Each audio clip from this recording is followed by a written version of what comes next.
everyone. Good afternoon. Thank you for joining this month's QTECH meeting.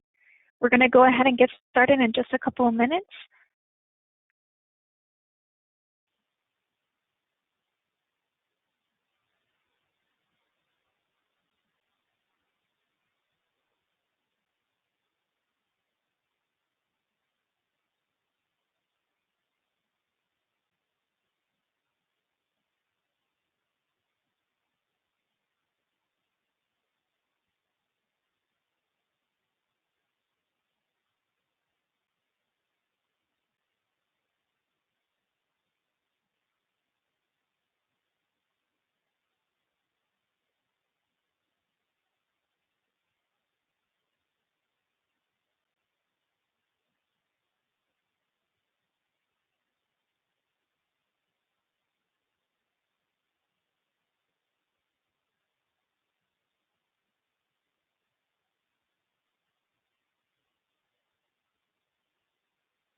Hello, good afternoon.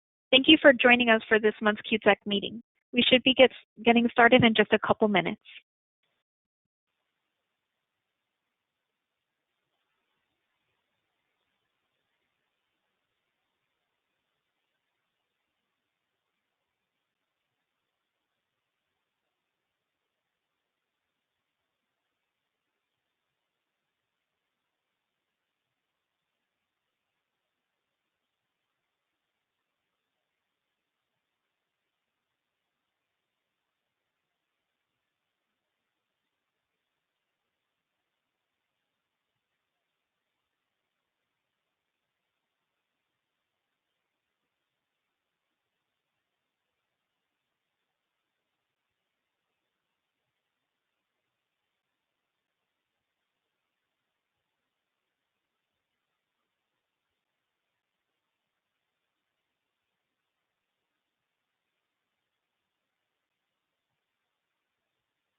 Hey, this is Mike Haller here.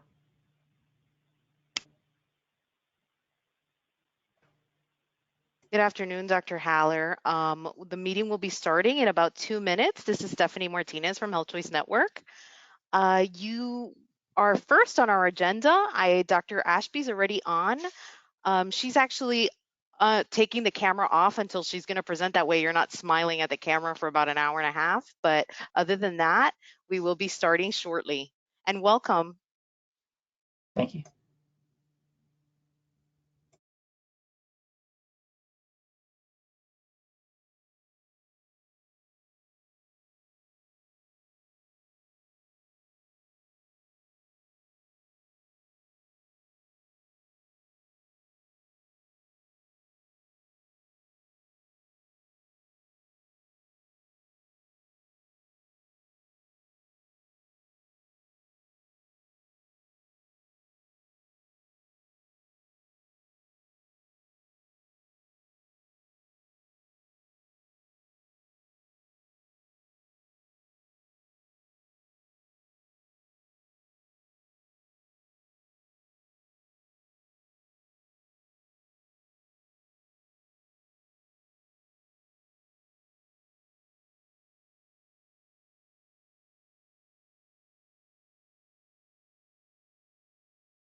Hello, everyone. Thank you for joining us for this month's QTECH meeting.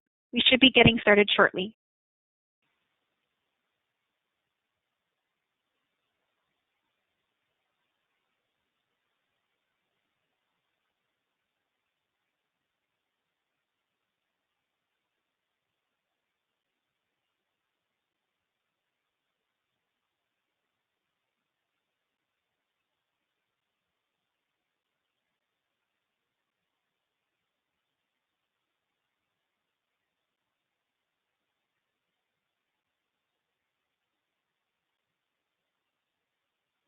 Good afternoon, QTECH participating health centers. I do hope that you all are well and safe during these times. It is 3 p.m., so we will begin the meeting. I know Meredith Marsh, our Quality Improvement Officer here at HCN, normally kicks us off, but today I'll be helping to move the meeting along in her place. My name is Stephanie Martinez. I serve as the Director of Quality Initiatives, and today we have a nice agenda with a shift in focus and a new speaker to our forum, so I hope you welcome them. Dr. Ashby from UF will be talking to us about ECHO, and that presentation will be followed up by Dr. Sarah Kelly from Community Health Centers of Pinellas, who will speak to us on their experience with ECHO in the program. And then also on the agenda, we have Michael Sangilli, our HCN Network Security Engineer, who will provide us some security considerations when using engagement tools at the health center. And then we'll have some resources we share at the end and some wrap up and discussion in between. We do have some fun polling going on today during Dr. Walker's presentation as well. So without further ado, let's go over to the next slide. I would like to introduce Dr. Ashby Walker. Dr. Walker received her PhD in sociology from Emory University, and she serves as the Director for Health Equity Initiatives at the University of Florida Diabetes Institute. Dr. Walker is an elected member of the American Diabetes Association National Health Disparities Committee and the Chronic Disease and Conditions Priority Area Work Group of 2017 to 2021 for the Florida State Health Improvement Plan. Dr. Walker's research as a medical sociologist focuses on type 1 diabetes and the role that social capital plays in determining health outcomes. Her most recent awarded grant for ECHO is a $1.6 million collaborative initiative with Stanford University aimed at improving access to care for underserved type 1 diabetes populations in the states of Florida and California. So with that, I'll turn it over to Dr. Walker. Dr. Walker?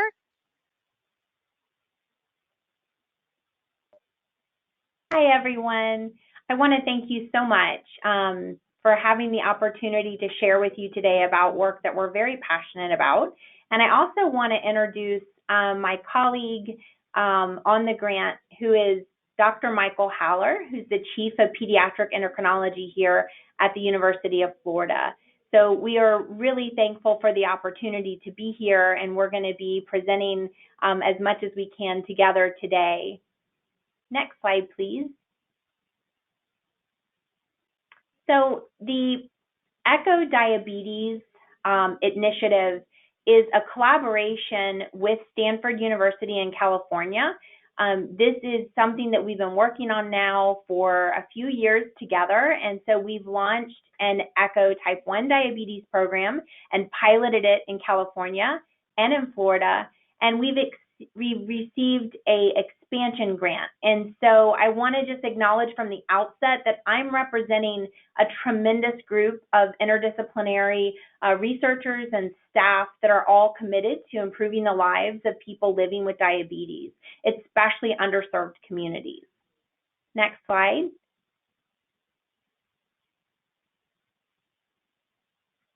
I also want to say from the outset that Black Lives Matter to the Echo Diabetes Leadership Group. We are living in times where it has never been more important to combat systemic racism and to be able to offer programs that help offset pronounced disparities that in particular impact Black communities. So the work I'm going to share with you today, the initiatives, what we're doing, we are committed to using this platform to improve the lives of Black communities living with diabetes. Next slide. The objectives for the time that I have with you, I want to provide an overview of the Project Extension for Community Health Outcomes model.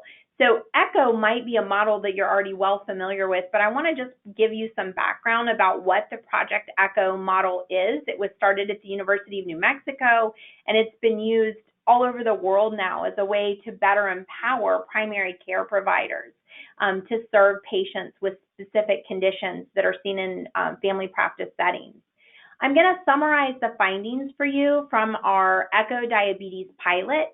So we did an initial pilot of ECHO for type 1 and have expanded now to focus not just on type 1 diabetes, but also type 2, and especially type 2 patients who require multiple daily injections of insulin. And finally, the backdrop of our time together is going to be to consider how ECHO Diabetes can be used as a tool for patient engagement and quality improvement. Next slide. I'm going to provide an overview first of why we need interventions related to diabetes outcomes in the United States and the tremendous challenges that we face, and then also the great opportunities that we have. Next slide. One of the largest studies that's been done in terms of health outcomes in diabetes and what it is about diabetes management that could lead to optimal health outcomes, thriving for people living with diabetes. The study that I'm referring to is the DCCT trial, the Diabetes Control and Complications trial. And in that trial, they found that patients who achieved what they deemed as near optimal control, so good glycemic control, over time, that had dividends for health outcomes. And that study also showed the detrimental effects for people who live with A1C values that are not controlled. Next slide. So HbA1c is a key health outcome in diabetes management for somebody who has type 1 diabetes or somebody who has type 2 diabetes. But what we see when we look overall at data from the United States, and the first data I'm going to share with you are data related to people who have type 1 diabetes. And I wanted to say on this slide, I believe if you click advance, there's the benchmarks for A1C are included in this, but I think they come up slowly with animation. There we go. So if we look at data from the Type 1 Diabetes Exchange, which is the largest data repository in the United States for people who have type 1 diabetes, we see from that data repository, which is our best look at A1C values and average A1C values in the United States for people living with type 1 diabetes, on average, patients are not able to achieve these targets. And we see this here very clearly in this graphic gets used a lot in presentations on type 1 diabetes management in the United States. And what I just want to point out that I think is really important for the time that we have together today is these data come from major endocrinology centers. So everybody who's in this data set was recruited because they regularly go to see an endocrinologist. But we know that there are a large number of patients who don't go see endocrinologists regularly, and therefore these numbers that we're looking at are likely even worse than this picture paints. Next slide. We also know when we look at national HEDIS data that on average, patients with diabetes, type 1 and type 2 diabetes, are still on average struggling to meet those targets that are set forth for glycemic control. So when we look at HEDIS data, and I know in terms of my audience, you're well aware of reporting on HbA1c greater than 9%, we see that there are significant numbers of people living with diabetes that are not just not meeting the metrics. When we translate this to what this means for an individual person, for what it means for quality of life, there are people living with diabetes in significant numbers who are not thriving, who do not have a good prospect in terms of long-term outcomes, and whose quality of life is undoubtedly diminished because they can't achieve targets. Next slide. So what have we learned? I'm a medical sociologist who's devoted my career to better understanding disparities and outcomes in diabetes. And we know that there are so many barriers for patients when it comes to achieving optimal health. One of the things about diabetes management is that patients with diabetes are instructed to, and the recommendations are pervasive across multiple institutions, the American Diabetes Association, the American Academy of Pediatrics, that people who live with diabetes see an endocrinologist 4 times a year to achieve optimal health outcomes. And that is just not realistic for a lot of people living with diabetes. And we've actually done research on barriers related to endocrine care. And what we found is that for low-income communities and working poor communities, the time that they have to take to go see an endocrinologist 4 times a year is a significant financial burden for them and is a barrier to utilizing endocrinology care regularly. We also know that for adults with diabetes type 1 or type 2, there are significant wait times when trying to access adult endocrinology. And we've also done focus groups here at the University of Florida and with our colleagues in California all throughout our state and in their state. And we've asked people about endocrinologists and about their barriers to accessing endocrinologists, and what we were told consistently by patients who were facing significant health risk, patients who had had DKA within the last year, they don't see the value of going to see an adult endocrinologist. They often feel judged, and they often feel shame when they go to those visits, and they have a hard time justifying going to see the endocrinologist. We know that for individuals who are in rural areas, distance can undoubtedly be an obstacle in trying to go see an endocrinologist. And beyond distance and beyond the things I've talked about, there are barriers that make it difficult, even when people live in close proximity to multiple in-network endocrinologists, to go see an endocrinologist. Next slide.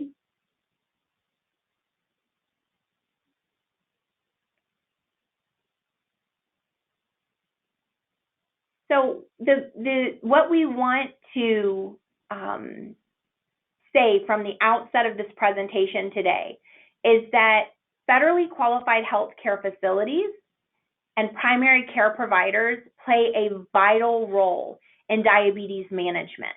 And it might even be more important than you recognize, but we see you as the champions. We are cheering for you because we know you are the ones that are going to ultimately be able to impact health outcomes more than endocrinologists will be able to do. And with that, I want to start with a poll. And in fact, I wanted to see if we ask you how much care primary care physicians do in diabetes. We want to get your thoughts and see your thinking on this. I still see, just as a view of my screen, is yes, perfect. If we could go one slide forward. There's a question for you that we're going to poll, and I will let the HCN group take over to do the poll.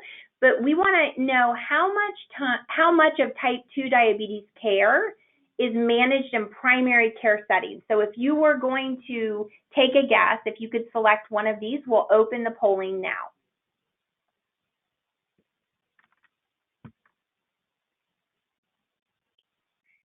Great, thank you. You should be able to select your poll option from the GoToWebinar screen. And it looks like we are at about 26% so far, so we'll give everybody just a couple more seconds to respond.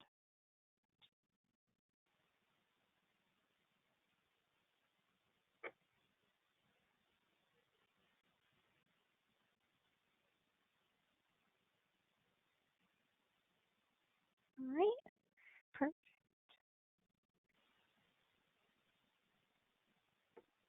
We're at about 42% respondents, I think 50 at this point, and we are ready to close out the poll to share the results.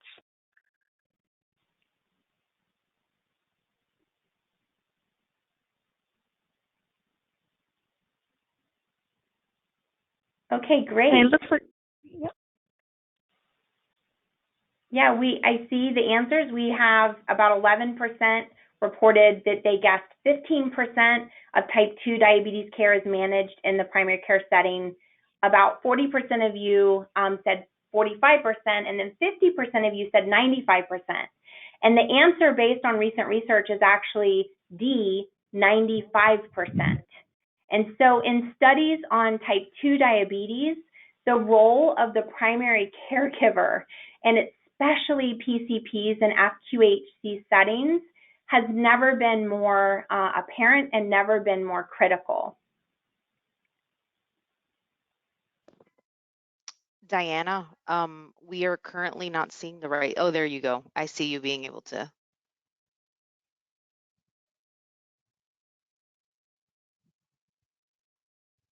Just bear with us. Sorry, Dr. Walker. That's okay. So just to reiterate how important it is, what happens in the FQHC setting for patients living with diabetes. And it's going to lead us into really understanding the ECHO model as an approach that is really, really powerful because it targets primary care physicians. And with that, Dr. Haller, are you able to take over and talk about the Project ECHO Diabetes program for the next few slides? Hey, I'm happy to do that. Thank you, Dr. Walker. So with that introduction, I can give you some details on what Project ECHO really looks like. And so we'll start with a little bit of history here. In 2018, we were approached by the Helmsley Charitable Trust, which has become a huge philanthropy for type 1 in the US, to develop something in the space of telemedicine, teleeducation. And they specifically were really interested in us developing an ECHO project.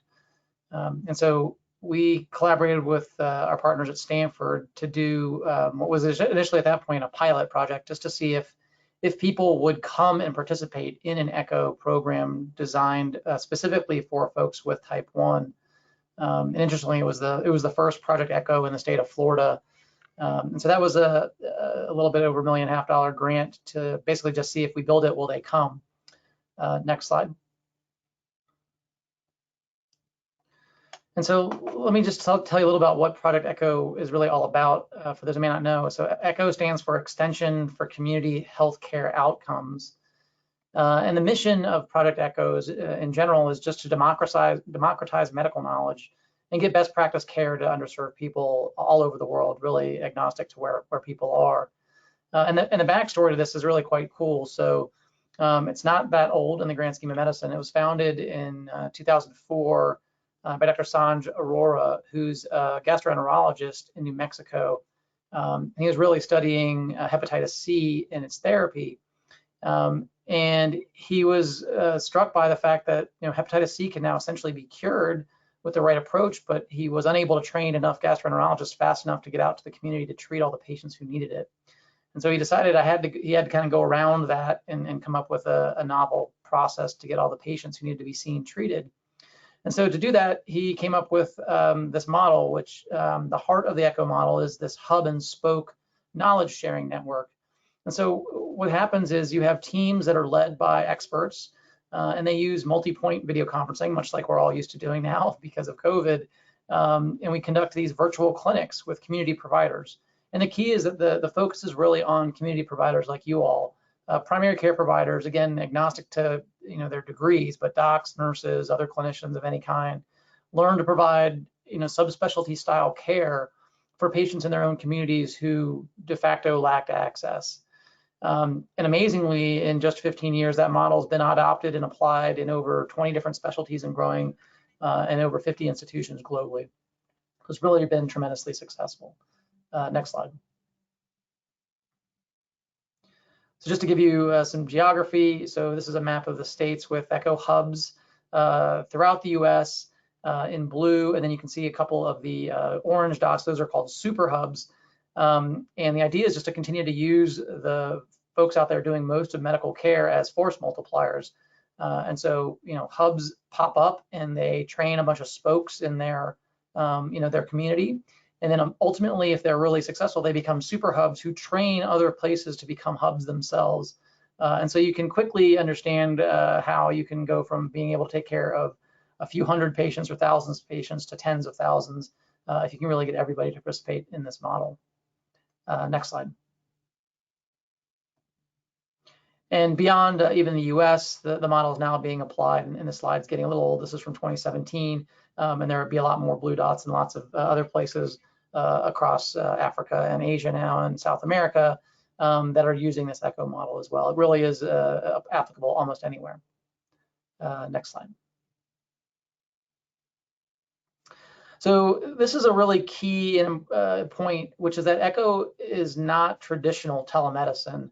And my bias initially was that telemedicine was the way to go to help patients with diabetes.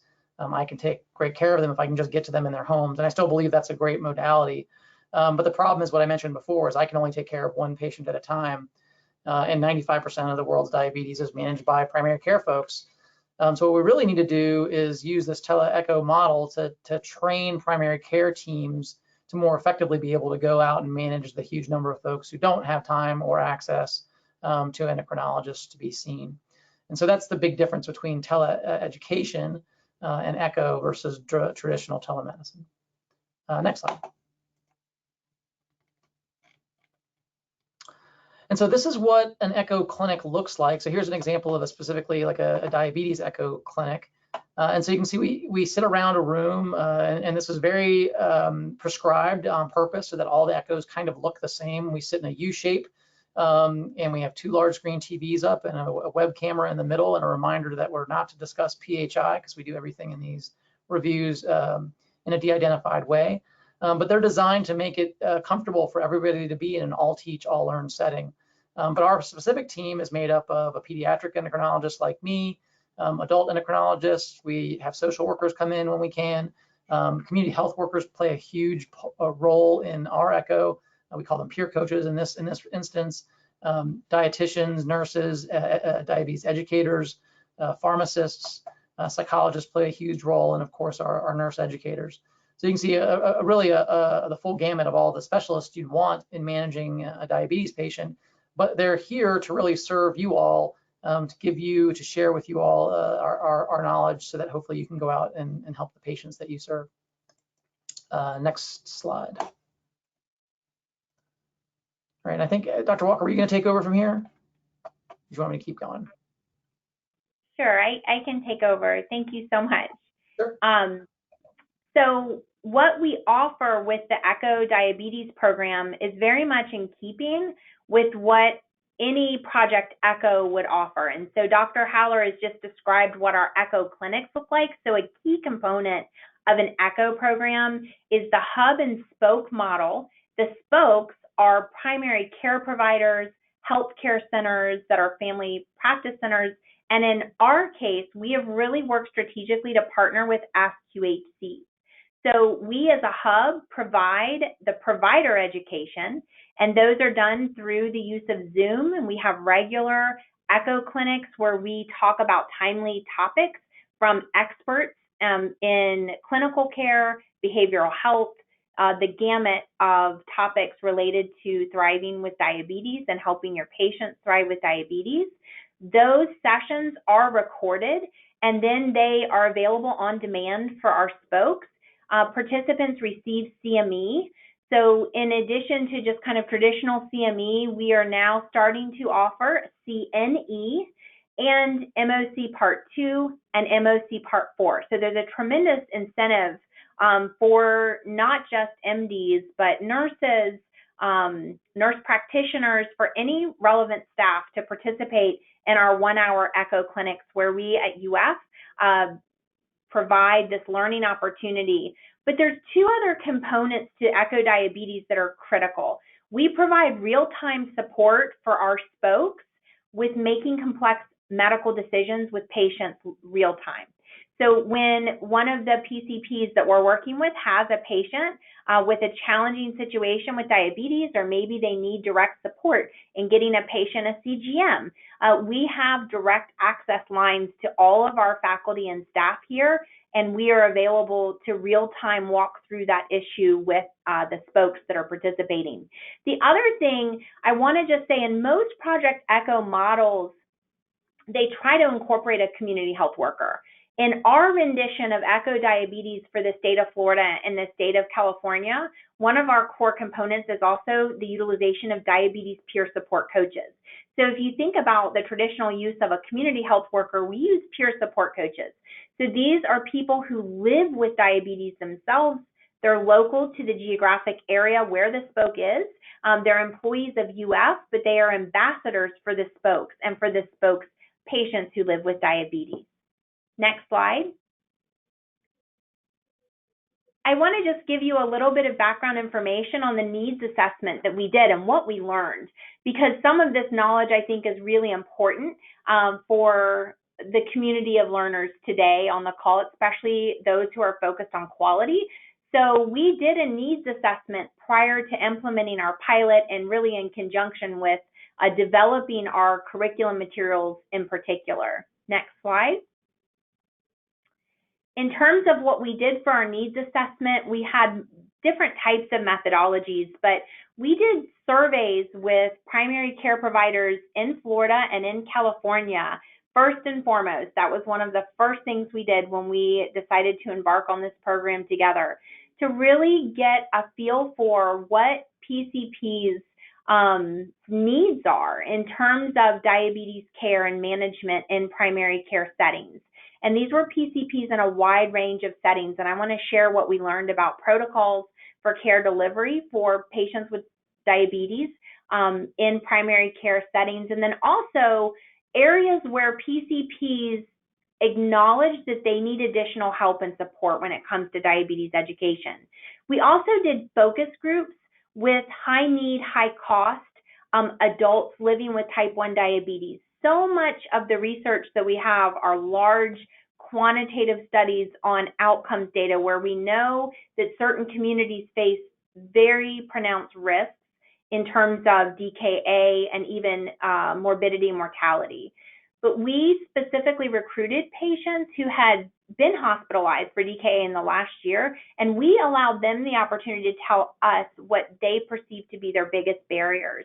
And we learned so much from those focus groups. And then also we worked with a spatial geographer here at the University of Florida, and in particular we used the Neighborhood Deprivation Index, the NDI, which is a validated scale that looks at many aspects of poverty. And we used the NDI and provider geocoding to see areas in Florida where there might be communities who are high in NDI, so high in health risks based on where they live, but then they have low access to endocrinologists. And we also used a targeted recruitment method of working with federally qualified healthcare facilities, regardless of NDI and geocoding. Next slide.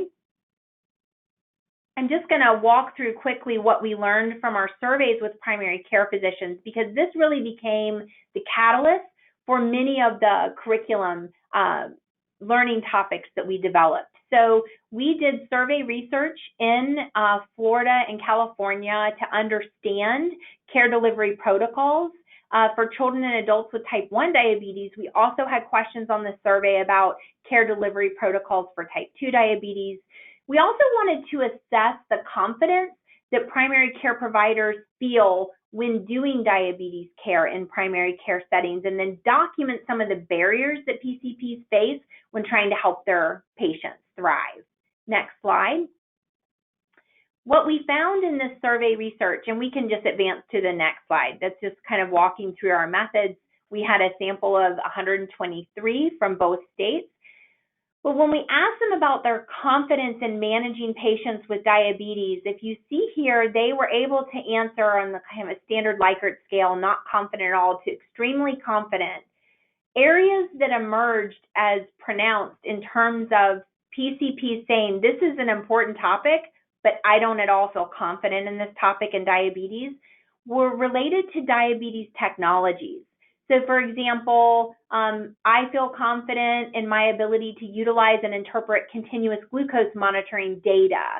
We really did not see confidence in those areas, but the irony is they still were being repeatedly confronted with patients who wanted help getting a CGM and interpreting CGM data. So this really flagged us to some areas of need for quality improvement.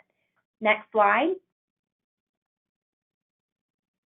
The overall summary of our finding, the survey research that we did, was that PCPs are regularly delivering care even to patients with type 1 diabetes. So there are data and there are publications that show PCPs doing a significant amount of diabetes management for type 2 populations, but we were able to show that even for pediatric patients, PCPs are faced with helping families who live with type 1 diabetes and adults who live with type 1 diabetes, as well as their type 2 patients who need insulin prescriptions filled, who need information about diabetes technology. And so even though they do this work regularly, they are very uncertain about how to handle certain aspects of diabetes management. So we also found that there were not consistent protocols in place to follow some of the just basic guidelines for best care for diabetes management. Next slide.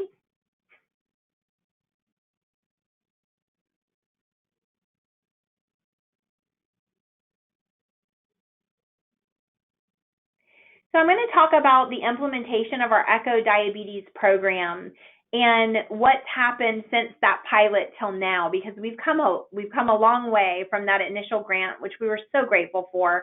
I want to share with you some of our data from the pilot that demonstrated the value of this program, but then also talk about where we're going now with expansion and our expansion grant. Next slide.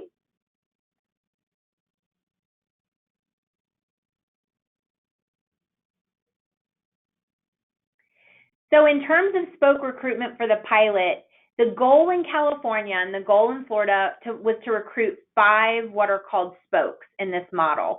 And so I shared with you a little bit that we used the Neighborhood Deprivation Index, we used provider geocoding, we used word of mouth, and we also targeted FQHCs. And in each state, we exceeded our goals for recruitment of spokes. So our goal was 5, and in California, they were able to recruit 11 spokes total. And in Florida, in our initial pilot, we were able to recruit 12. And 5 of those were federally qualified healthcare facilities that we recruited. Next slide.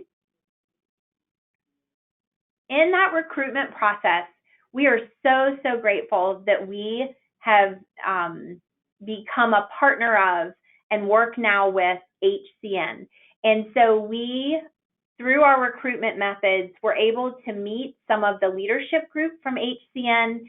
We were able to directly talk with champions and medical directors at specific health centers that opted into our pilot program and are now working with us in the diabetes expansion. And so I just want to pause to say how grateful we are for the HCN centers who participated in our pilot and are still participating with us. Jesse Trice Community Health System Miami Beach Community Health Center, Community Health Centers of Pinellas, who you're actually going to get to hear from after we talk a little bit about their experience as a spoke in this program. And we're also working with Empower You now. So these were some of the original groups, the first three especially, Jesse Trice, Miami Beach, and Community Health Centers of Pinellas. We've more recently partnered with Empower You. But I do want to just put a footnote in here that we're expanding, and I'm going to talk about our expansion grant in a minute, but we hope to have more HCN centers participate. Next slide. So through the pilot, providers called in to our echo clinics, which are held on Thursdays from 12 to 1 o'clock. We covered a range of topics in the pilot, and those topics were driven by the feedback that we received from PCPs and the surveys that we did. And then also, once we recruited spokes, we solicited their opinions about topics that would be important and relevant to them in terms of diabetes management. So you can see we've covered a range of topics. And again, these are video recorded and then available on demand. And participants can still get CME even for watching the video of the recording, and that is a benefit to anyone who's a spoke in the program. Next slide. If you look at our average attendance for our echo clinics, I want to point out that this is not just for MDs. We have a range of different community participants with a range of credentials, and they're all welcome in our all teach, all learn model here of the Project Echo model for learning. This is just showing the distribution of MDs, nurse practitioners, physician assistants, and on average, the data that I'm sharing right now is from our pilot, but on average, we have around 40 attendees, and that's an average, and that fluctuates. Next slide. One of the things that we really celebrate about the pilot is we did pre and post testing with providers who were participating. So we did a baseline assessment of their knowledge in delivering diabetes care, and this was actually testing them on their knowledge of things like insulin dosing, carb counting. And then we did an assessment of their confidence. And one of the things that we're so proud of, and this is because of the hard work of the spokes and their willingness to come and learn amidst a very busy schedule, we saw statistically significant improvement in knowledge and confidence in managing patients with diabetes over a 6-month period of time. Next slide. Another really big part of our program are the utilization of diabetes support coaches. So in addition, in terms of the resource that a spoke is provided, they get access to the education. They also get access to a diabetes support coach. And I want to talk and spend some time on support coaches because this is such an important tool in patient engagement. And I believe the next slide is another opportunity for polling. Yes, okay. So here's our question number 2 for you, and this is really important when we're talking about outcomes like HbA1c and quality improvement at your FQHCs related to diabetes outcomes. Here's the question. People with diabetes with strong social support systems have, and you have options A through D, better A1C values, lower levels of diabetes distress, fewer hospitalizations for diabetes-related complications, or D, all of the above. So I would love to open up the polling feature now and let HCN take over. Sure thing. The poll is now open for you to select your option.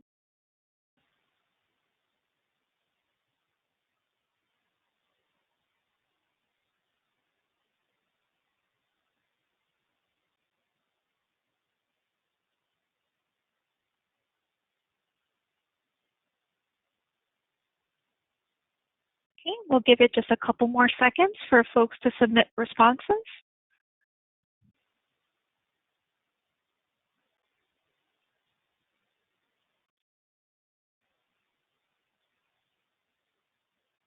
Okay, so I think we're ready to close out and share the results.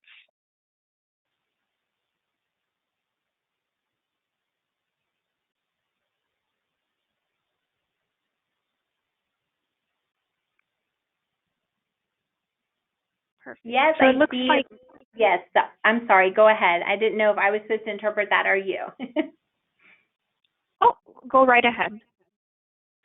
97% of the audience that voted recognizes the importance of strong social support systems in diabetes management. And in fact, this is a point that we can't make enough. When you are thinking about how to address the challenges of diabetes, for somebody who's living with diabetes, whether it's type 1 diabetes or type 2 diabetes, this is an incredibly challenging disease to live with.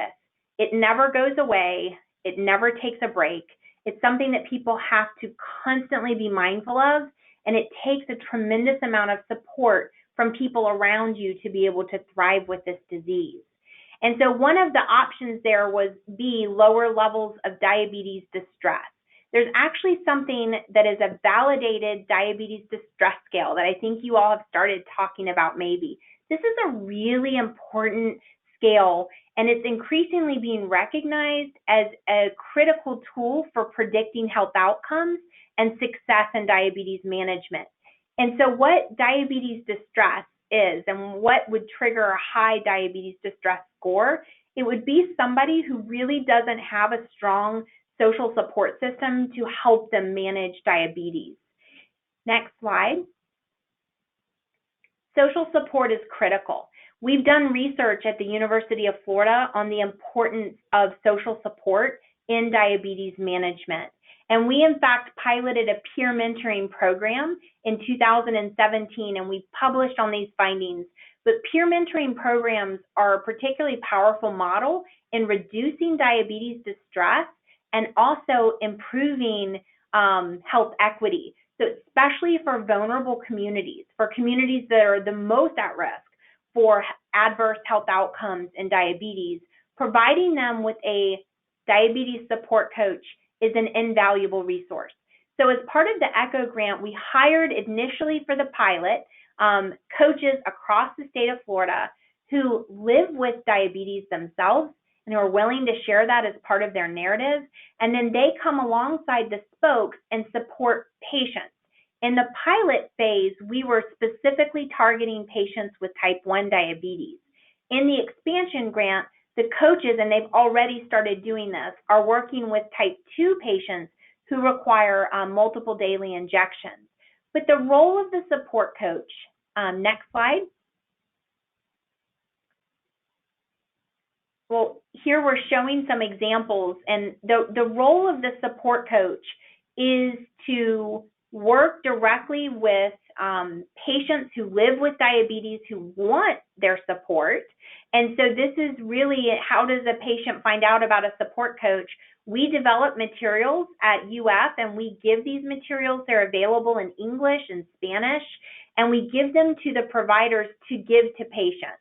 And so if a provider knows that they have a patient with diabetes who really could use some extra social support, they introduce them to the support coaches, either through a flyer or face-to-face, because many of our support coaches are present in the clinic at the time when patients are there.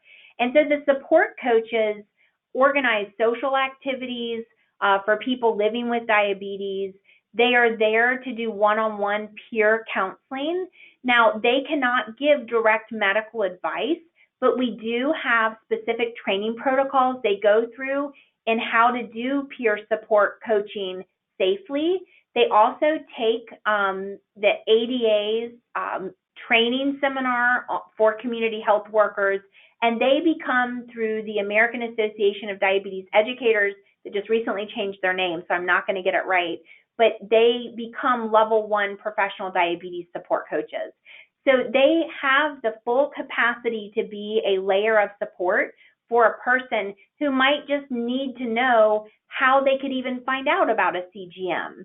They might want to hear from somebody else who lives with diabetes about the value of a CGM or how that person handles challenging situations related to social isolation and frustration and diabetes burnout. And so the coaches really are a support not just for the patient, but they're also a support for providers in trying to be that extra layer of administrative help, like maybe someone needs calls, appointment reminders. And I think the support coaches and their value is especially become clear through a time of COVID, where we see patients disengaging in terms of coming into the regular visits. And I'm going to talk about some of the work that the support coaches have done through COVID to host virtual town meetings and engage patients in other ways. Next slide. I just want to highlight some of the social events. So we've had social events at all of the different areas at the centers that we work with. And the whole goal of the social event is just to increase social support capacity. And as simple as this seems, there is a tremendous amount of evidence that shows this has dividends for health outcomes and diabetes self-management. Next slide. I want to highlight some data that we have, and this comes from the Miami area, from 2 of HCN's FQHCs that we're working with. Dr. Haller received a very generous grant that, on top of the ECHO grant, allowed us to provide continuous glucose monitors through the help of our support coaches to a group of patients that worked intensively with the support coaches and then also had the benefit of a CGM. And I just want to tell you, in the world of diabetes research, the diversity that we're able to achieve in terms of who we're reaching with our support coaches goes so far beyond what is being done in most clinical trials. And so that's something that we're very proud of. So of this group of adults, 19 of them had type 1 diabetes and 5 of them had type 2 diabetes, and they were on multiple daily injections. But we saw a decrease in A1C over a 6-month period of time by 1.2%. That is astounding. And so we really believe in the power of CGMs, but it's the power of a CGM plus a support coach. And this is just a little sample of how we think that the peer support coach plus introduction of technologies like CGMs can improve outcomes for your patients. Next slide. I just want to end here quickly on diabetes expansion. And I know Dr. Haller has another meeting that he has to get to, and I want to recognize that he's still on the call as a tremendous resource and finish so we can answer some questions. But Dr. Haller, would you be able to wrap us up and talk about the diabetes expansion? Hey, sure, I'm happy to do that, Ashby. Thank you. Can we go to the next slide there? So thanks to the success of the initial pilot, where we really were just focused on type 1 patients, because that's typically been my my passion. We really thought we have to expand this to take care of what is the world's bigger burden from diabetes, and that's type 2. And so we worked with the Helmsley Trust, who was incredibly gracious in that their role really is to fund type 1 work, but they saw the need to help the type 2 community in order to support the type 1 community. And so they gave us a larger grant here, almost 7.7 million in over 3 years, to expand our ECHO program, again in collaboration with Stanford. And here the question is not can we build it, but can we show that using ECHO actually changes patient outcomes?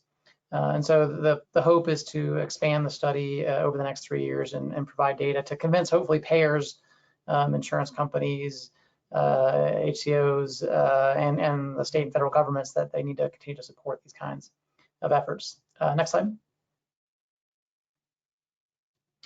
So these are the things that we're looking at, and I won't get into the details, but we're essentially using what's called a stepped wedge design, whereby we sort of enroll a cohort of folks in the ECHO model, and they continue forward, and then we recruit and include a new cohort. And again, the cohort is really the centers, not the patients we're seeking.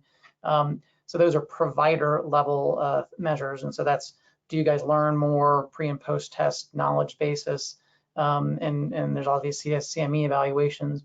But then at the patient level, again, that's what the payers really care about.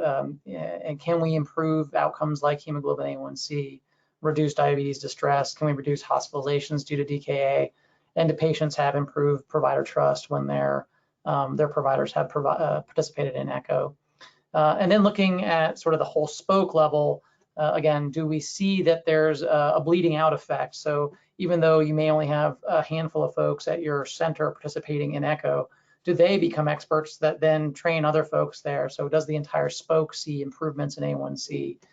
Do they have better HEDIS rates? Are we seeing things like improved use of technologies because people feel more comfortable with those? And again, are there reduced hospitalizations for lots of diabetes-related complications, and again, including DKA?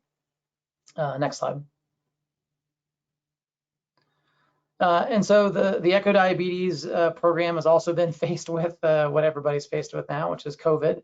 And so during the COVID-19 era, we realized that we needed to shift some of our focus away from just doing standard didactics on regular diabetes topics and talk about how to manage diabetes in this era. And so we put together a special series of topics related to COVID-19 and diabetes management. And those were some of our most well attended topics that we've had recently, with well over 40 attendees on average. We put together some really nice flyers that are resources for primary care docs on how to talk to their diabetes patients about what to do during these times. And we've been holding virtual town hall meetings across Florida for diabetes patients located at FQHCs, both in English and in Spanish. I know we're looking to expand also into Creole for a lot of our patients in South Florida. Next slide. And along with this, our partners at Stanford put together this national and frankly international Echo Diabetes COVID-19 webinar series that's been really incredibly well attended as well, with sometimes several hundred people joining, because there's just such a thirst for knowledge about how to manage diabetes and deal with COVID-related issues. And there's a lot of information and misinformation out there. So it's been really nice to see this, and also really nice to see the diabetes community come together. Really big name people have stepped up to happily give talks for this webinar series with very little sort of headway, lead time to do it. And they've been lovely talks and really useful information.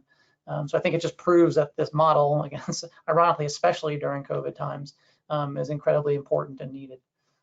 Next slide. So how can Echo Diabetes help with patients engage in the time of COVID? Again, our providers are continually being updated on these timely topics about diabetes care, general diabetes care management, but also providing resources specific to COVID-19 and diabetes. We have these diabetes town hall meetings. We have a website that provides additional information both about Echo in general and specifically to diabetes and COVID management. And then again, through the incredible generosity of the Helmsley Trust Beyond, the big grant they gave us, we were able to provide additional stipends to 4 of our HCN centers to support their direct care of patients with diabetes during these times. And so those centers are using these additional monies to purchase home A1C kits to make sure their folks have access to CGMs. And so again, really improving the capacity for them to take care of these patients who just aren't seeing endocrinologists at all. And then recently, I know a lot of people begrudge the need to do maintenance and certification work, but we've also been able to add on a MOC Part 4, which allows groups that are participating as spoke sites to do patient engagement work, and not only do the good work that our patients need, but then get the credit that satisfies board requirements. Next slide. So I think that's all we got, and then we'll be happy to answer any questions that you guys have. Thank you. Thank you, Dr. Walker and Dr. Haller, for coming on today and providing our health centers with an overview of Project Echo, providing insight on the Echo pilot and the expansion of Echo. To our health centers, as Dr. Walker stated on the call today, we plan on providing health centers with more information on Echo in the coming weeks and months. As HCN has officially partnered with UF, with the UF team on this important diabetes project. And for those of you that are more interested in hearing about Echo, more to come. Stephanie, are there any questions? I don't think there are any questions in the... There are no questions at this time, so I think we can pass it on to Dr. Kelly. All right, well, thank you so much, Dr. Walker, Dr. Haller, thank you for coming on. Up next, we have Dr. Sarah Kelly from Community Health Centers of Pinellas, who will speak to their experience with the ECHO program. Dr. Kelly? Yes, hi, good afternoon, everybody. Thanks for having me. And first, I must apologize if you hear any crying in the background. I have 3 children out there with my husband. So, all right. Well, thanks so much again. And I just wanted to take a few minutes to discuss our experience with the ECHO project. We were one of the original spokes that joined the hub. And we've had an excellent experience with the ECHO program. And so thanks for giving me a couple minutes to just share what we have learned. So one of the main things that we did was initially just getting some provider engagement going with our group of providers. And I think that that's really the key in order to get some buy-in from your particular provider group. So what we did was we just polled our providers and asked them if they had a particular interest in diabetes, and certainly the ones that were caring for more diabetic patients. We initially started with just our pediatric group because we joined at the beginning when it was really more about type 1 diabetes. And so we had initially just started with our pediatric focused group. And what we did was out of that group of folks that had an interest, we created a rotating schedule. And so somebody was assigned to view the webinar and take notes and then report back to the group about any pearls of wisdom or things that they gleaned from the experience. We had one of our support staff and a secretary assistant kind of person, if you will, that would send out friendly reminders that it was our turn to listen and ask for the feedback summary a few days or a week after the actual webinar. And then we compile those pearls of wisdom that we gather and we disseminate them to the entire group, even ones that were not listening to the webinars themselves. And of course, anybody could jump in on any webinar that they wanted to, but you, if it was your assigned week, then it was your assigned week and it was your responsibility to listen and report back. And that's a model that's worked very well for us. It helps us to disseminate the information. Not everybody has to feel the burden of coming every single week, but yet we're still able to share with our colleagues some of the things that we learned. So provider engagement, I think, is key, as with all things, but that's a strategy that has worked well for us. And then the second thing that we have just really enjoyed with Project ECHO was the patient liaison that you heard them speak about. I think they're calling it something different now, diabetes care coach or something along those lines, but the thought process is still the same. These people are just an invaluable resource. They are folks that they have hand chosen that are living with type 1 diabetes that just have a way of engaging your patients beyond what a provider can do. And so we have enjoyed utilizing that resource and our patients enjoy utilizing that resource, and it's just invaluable. I can't say enough about that particular part of the program. And as you saw with some of the slides that they showed, it certainly has some data to back the fact that it is definitely an effective use of their time and effort. And then lastly, you just learned about all the vast amount of resources that they have available to clinicians and providers in regards to resources, not only electronic resources and handouts, and they are always giving you any of the slides from the webinar. And then in addition, just phone numbers of people you can call if you're real-time support, as Ashby said. You can pick up the phone and speak to an endocrinologist and run them through some numbers and ask, insulin doses and ask them for their advice. And so it's just an invaluable amount of resources that are at your fingertips when you're in this program. So highly encourage anybody who's on the fence to go ahead and jump on into ECHO. You won't regret it. Thank you, Dr. Kelly, for providing your experience on from Penella's perspective on the ECHO program. Diana, I think Dr. Kelly's done with her presentation. Oh, perfect. Thank you, Dr. Kelly. Of course. Up next, we have Michael Sangili. He is our network security engineer who will provide us with some security considerations when using engagement tools at the health center. Michael, are you with us? Oh, there, I see you. There we go. Can you hear me? Yes, I can hear you. All right. And I have to apologize in advance as well. I have a fur baby who may be barking in the background. So, all right. So let's get started. So can you go to the first slide, please? Yeah. So patient engagement tools and security. Patient engagement tools have really changed the way our patients are able to access their records.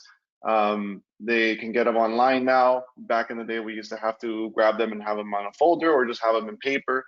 So this has been a great thing for everyone. But this also comes with pros and cons. This comes with some risks. So we wanted to talk about some of the risks for everyone to be aware of so that we can keep this in mind at our organizations when we talk to patients. This is something also that's great to relate to them. Usually people don't bring these things up, but we see patient portals and we think of them as, they're secure, this software must be secure, we're going to be safe, but that's not always the case. So we just want to bring up these risks that can be involved. So one of the main attacks that come from patient portals, where all of our patient information is held, is something called credential stuffing. This is essentially when you think of Target getting hacked years ago and millions of usernames and passwords were compromised. What credential stuffing is they essentially take that username and password that you may have used at Target, and they use a special software and they try to use that same username and password against every software, every common website or software that you may be using. So they'll go to your patient portal and you may have used a very secure username and password, but if you use that same username and very secure password at Target, it's now compromised, and now they can log into your patient portal because you use the same one. So we always tell everyone it's very important to use a very secure password, make something long, nice and complex, but also change it up on every single site that you go to. Don't keep the same password across every site, because things like credential stuffing has. Now we always get the rebuttal that how am I supposed to memorize so many passwords across every single website that we use? And we understand we don't want to be writing that down everywhere. But there's tools nowadays. We have something called password managers. I should have maybe added the name on there, but there's one very popular one called LastPass that they're one of the leading experts in password management. They have apps, they have web apps. So it's essentially just an app. You can store your username and password in there for every website. It's actually very intelligent. If you log into a new website, let's say I log into the patient portal for my first time, and I put in a username and password and create, something different from every other site, that app, either on your computer or on your phone, will automatically detect that you just entered in a new username and password, and it'll ask you, do you want to save this username and password from this patient portal in the password manager? And you just click yes. And then also in the future, you can use that username and password will pop up when you go to log into your patient portal. So it'll just, you to go to log in, your password manager will show you that you have used that website, and it'll say, do you want to use this username and password? And you use it. So that way you can have a different password across every single website you use without using the same one. So now let's talk about two-factor authentication. This is also known as multi-factor authentication. A lot of us are using this nowadays. You usually see this with your bank. When you log into your bank, your username and password, as soon as you enter it in, even if you get your password correct and you log in, it's still, before it actually logs you, when it sends you a text message over to your phone and it asks you to authenticate or enter a number that you received from your text message on the computer. The purpose of this is because passwords become compromised, like we mentioned earlier. If somebody were to compromise your information from that credential stuffing attack that we mentioned earlier, they can log into your patient portal with your username and password, but then your cell phone has to get the text message first, and then you have to put it in. So even if they got your password, they still can't get in because you have your cell phone. So it's very important to enable that two-factor authentication wherever you can. Patient portals almost always, I think actually every single one now has two-factor authentication built in. So if they give you that option, definitely enable it, definitely push it across your organization to always enable that feature. Unsecured PCs can lead to PHI loss. This is a big one. We've seen this recently, actually, where users downloaded their patient information, their charts, or whatever it may be onto their computer, and this goes for any kind of important information that you don't want to lose. They have it on a computer, they think it's safe, but what they don't know is that computer that they haven't updated or have an antivirus on can catch a virus. We've probably all gotten a virus once upon a time on our computers. You get a virus, and that virus usually tries to take out all the data out of your computer. So if it's able to take out that data, then you just lost it. So if you put it on your computer, a virus can get in there and it can take the data away. So the big takeaway about this is make sure you have an antivirus on your computer. Make sure you don't skip those Windows updates. You know, when Windows always asks us, would you like to update now?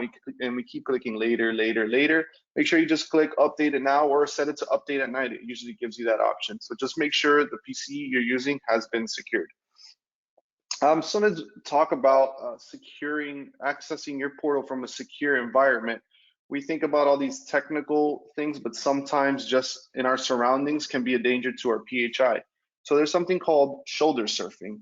Essentially what it is you're working in a cafe, somebody just looks over your shoulder and they're able to see your patient information. If you're inside of it working at a Starbucks and you're logging into your chart, your portal, and you want to see your chart, somebody can easily look over and grab your social security number or whatever information they need. And these are things that happen. People are targeted at times, and it's part of scams where they will try to look at what you're doing and grab your information and use it, or use it to con you in some sort of way. So just always make sure you're somewhere in an environment that nobody can see behind you, or if you're accessing anything confidential. So using a safe environment to access your patient portal. When I say safe, we mean more of a safe and secure. So as we mentioned before, accessing your portal from, let's say, a Starbucks is something we strongly are against. You should never do that unless you have certain tools, which we will mention in the next bullet point. You should never, because inside of Starbucks, you're using their Wi-Fi, which you think you may be using their Wi-Fi. And us at Health Choice Network, my colleague and I on our security team, we gave live demonstrations at our conference of how you're not safe using free Wi-Fi out there or the store's Wi-Fi. We essentially created a software on our own laptops, brought in this special device that it essentially just spits out a Wi-Fi name, and we named it the same name as the conference center that we were holding it at. So everybody saw the conference center's name and free Wi-Fi at the end. Everybody decided to connect. Of course, we all do it just to get the Wi-Fi and use the Wi-Fi. Well, what the risk came in there was they were essentially connecting to our device first. So every time they went to use the internet, they connected to our laptop first, and then from our laptop, we sent them to the internet. But that's known as a man in the middle attack. Our laptop now, as it passes through the laptop, we take all of the information that you're accessing and then let you go out to the internet so that you can use it as normal. But at the same time, we're taking all that data. So that's why you should never just connect to a free Wi-Fi to access any confidential, whether it be PHI, charts, anything with your banks. Never use a free public Wi-Fi unless what I'm going to mention now in this next bullet point you may have. So using secure tools to access your patient portal. So if you are, let's say, using a Starbucks and you have to, maybe you're on the road traveling and you need to access PHI, make sure you have something either called a VPN, which stands for Virtual Private Network, which essentially what it is just as we said that you may connect to my laptop, which is just broadcasting some generic Wi-Fi name. A VPN creates sort of a tunnel through the internet where all your data is able to pass through. So if I am intercepting all your data, that VPN creates a special tunnel that sends all your data through it, and I cannot see it. It might go through my computer, but I still can't see it because you're going through that special tunnel. Now there's tools for that VPN. There's a lot of companies out there. NordVPN is one, which is very common for just regular users that use it. And anytime you're in a Starbucks, you turn it on, and before you start using the internet, you turn it on, you start accessing the internet, and then you can know that you are safe and secure accessing any kind of Wi-Fi. Even if your information is being intercepted, you're still going through that VPN tunnel that's encrypting all your traffic. So even if a hacker is monitoring you, he cannot see the actual data and decrypt the actual data. So there's something called NordVPN. You can look it up. That's one of the very common ones. Now the last piece of using secure tools is built-in encryption. Now some of this stuff sounds complex, but it's really just one button that you click and it turns it on. But built-in encryption, every computer, Windows and Mac now come with built-in encryption. And the reason for encrypting things on your device is because let's say you download a chart to your computer. As I mentioned earlier, we've seen a lot of people do this. If you download a chart to your computer or your any kind of patient information to your chart, and your laptop gets stolen, Just because you put in a password to get in your laptop doesn't mean they can't get that information out of it. You can still open up your laptop and take out the hard drive, which the hard drive is just like a USB stick. They can take that hard drive, plug it into their computer, and there you go. They just bypassed your password, and they're able to get everything out of your hard drive. So here, this is why you use encryption. So if you have a Windows computer and you just do a search on the computer, usually on the bottom left, you type in, you hit the search button and you type in encryption, it will usually pop up and ask you if you'd like to enable encryption. You press that enable button, what it does is it encrypts everything on your device. So if somebody were to steal it, or even if you got a virus and they stole the information out of there, or your patient chart or your PHI out of there, they still could not decrypt it because you encrypted it with your own special custom password that it's going to force you to enter. So that's why it's another important feature to enable that. We have seen people's laptops stolen, and then we have to go through a whole process to determine what was on that laptop and if the information can be taken out of it. But if they had encryption on it, it makes us feel much better, and we know that if somebody does grab it and they plug it in, they're not going to be able to take that information because all the information is encrypted. So those are just the main points that we wanted to cover here, to just keep everybody aware when you're using patient portals or any patient engagement tools, a few ways to stay safe, and hopefully this can help everybody out. Any questions for me? Michael, thank you for your presentation. We do have questions, and I'll pass it over to Steph, who's moderating the chat. Sure. Sure thing. So we do have a question in the chat from Emily from CHCP, and she is asking, how is the password manager, such as the one you described LastPass, more secure than these other websites in terms of vulnerability? It seems like if it was compromised, you would be in more trouble. Could you speak a little bit on that? Sure, and that's a valid point. Everything comes with your risk level. So if you have something that's very important that you would never want it to be, compromised, something extremely important that you wouldn't even want to trust a password manager, that's understandable. Maybe you can physically put that down somewhere and put it in a safe. But historically, password managers have several backups and several different types of encryption across the organization that they guarantee you that everything is encrypted. So if they are ever hacked, your data is exfiltrated out of that password manager, they still can't decrypt it because nobody has their decryption keys unless you're some top government level. Also, the password managers, they always make you enable two-factor authentication. So if somebody were to get your password to that password manager, they still will need to access your cell phone.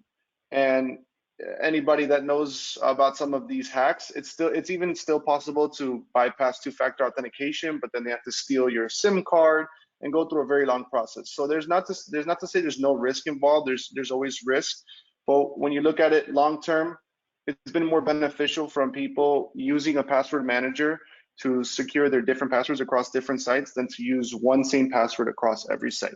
But like we said, it just comes with your risk level. If you don't feel safe, which is very understandable for something extremely important, and you can just take that down and put it in a safe, then that's understandable. But for the most part, password managers use encryption.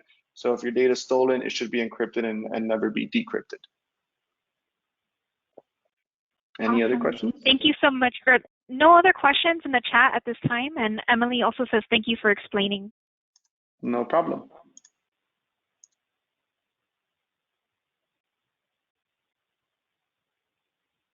Okay, perfect. So now we're just going to review some of the other additional resources and opportunities that we have here at the network.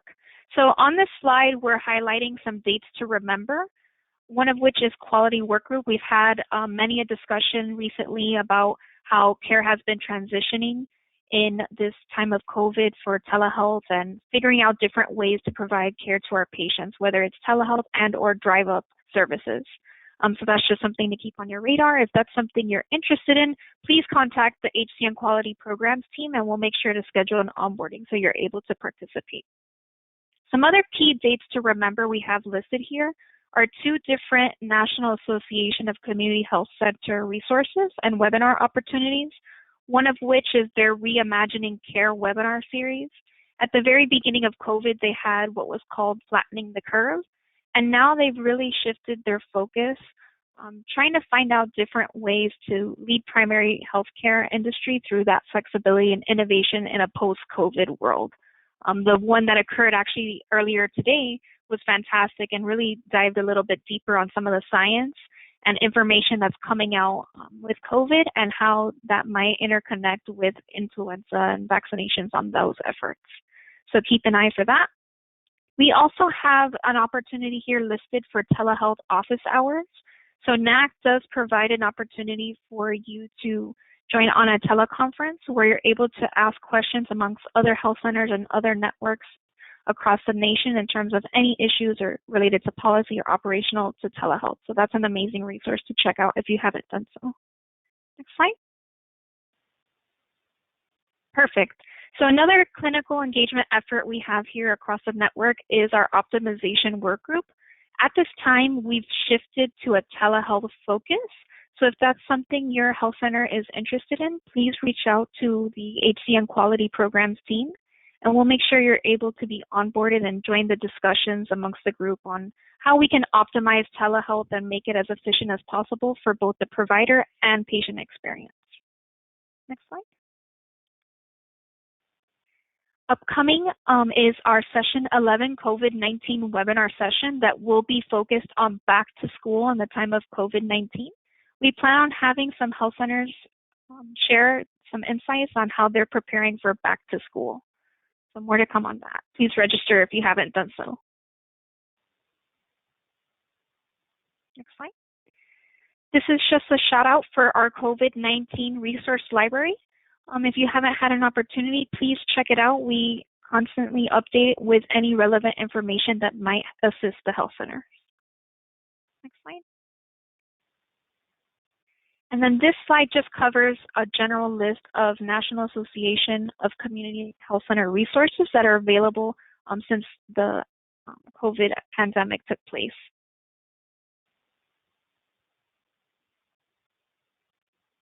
And I think this is the second to last slide. We are promoting our virtual educational conference opportunity that will be upcoming in the fall. So more information will be coming soon on how to register and participate in that event. And we hope that you'll be able to join us for that. Thank you everyone for attending. Our next meeting is on August 27th. We'll see you then. Slides for today's meeting are in the handout section of the panel bar. If you have any questions, you can always contact HCN Quality Programs at hcnetwork.org. Thank you for getting on. Thank you to all our speakers, and we look forward to seeing everybody next month. Bye.